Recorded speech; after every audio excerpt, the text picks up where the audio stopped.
The Amazon founder and CEO Jeff Bezos, who turned 57 on January 12, was born in New Mexico to a teenage mother and father. Even at a young age, he showed a knack for engineering and inventing. You might not know that Bezos almost named his wildly successful company Cadabra. In August 2020, he became the first person to accumulate a fortune of $200 billion.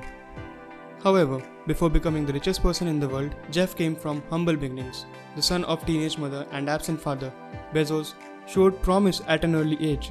After graduating from Princeton University and leaving his finance career, Jeff launched Amazon from his garage in Seattle, as he successfully stepped down as CEO of Amazon on Monday, July 5, with a net worth of $196 million. Here are 10 things you probably didn't know about Jeff Bezos.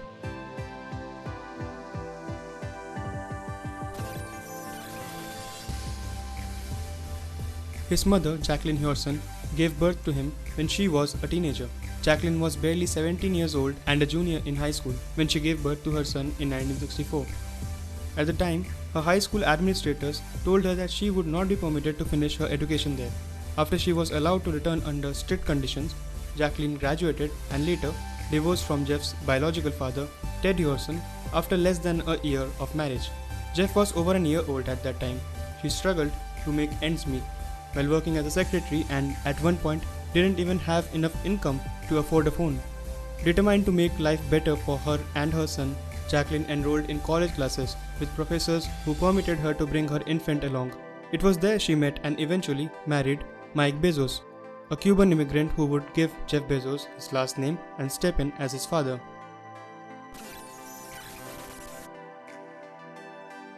According to 2013 biography of Jeff Bezos by Brad Stone, The Everything Store, Jeff Bezos and Age of Amazon, the now billionaire's biological father, was a unicyclist and circus performer. When Stone tracked down Hewson to interview him for his biography, he had reportedly not seen his son in decades and hadn't realized he was his biological father. Hewson reached out to his son and the two made amends, with Bezos telling him he harbored no ill will towards Hewson at all. Ted Hewson died March 16, 2015 at the age of 71.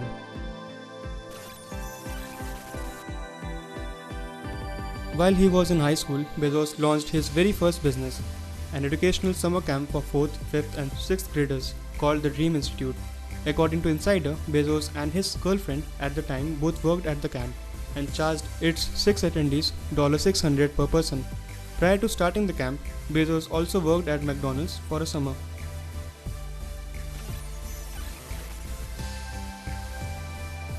After graduating from Princeton University with a degree in computer science and electrical engineering, Bezos worked at several financial firms on Wall Street in New York City, including Fittel and investment firm D.E. Shaw.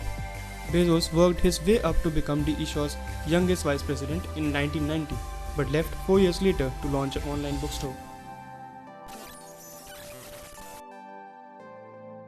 After launching a prototype of Amazon website and asking 300 friends to beta test it, Bezos and a few early employees began developing software for site in Bezos' garage. The space was so small that Bezos was forced to hold meetings at local barns.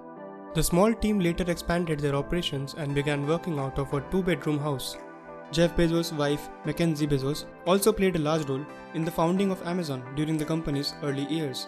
After the couple divorced in 2019 after 25 years of marriage, Mackenzie Bezos received 25% of the couple's stock in Amazon, which was worth about $38 billion at the time.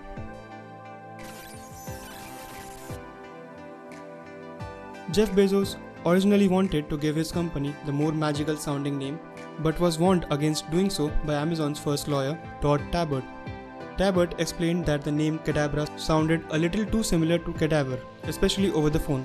In the end, the founder and future billionaire went with Amazon, named after the largest river in the world because he was building the largest bookstore in the world.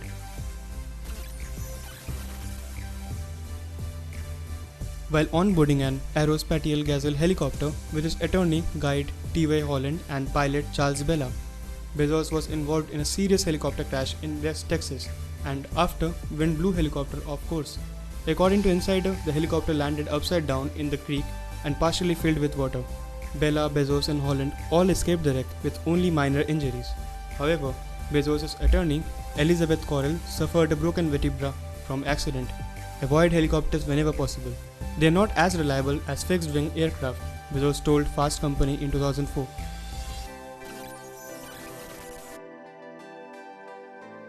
Bezos purchased the Washington Post Company in 2013 for $250 million. At the time, Bezos' net worth was estimated over $25 billion.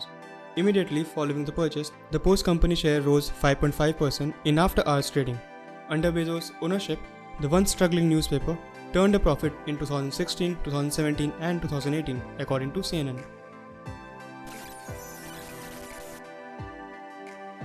The aerospace manufacturer and suborbital spaceflight services company was founded in 2000 and is headquartered in Kent, Washington, which is also Bezos' home state.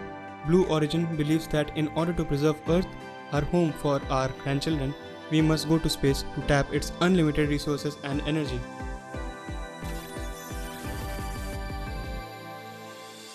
Bezos played an alien in Star Trek Beyond 2016 movie reboot and reportedly made quite an impression on set, with movie star Chris Pine saying the CEO arrived to set with 3 limousines and accompanied by 9 bodyguards.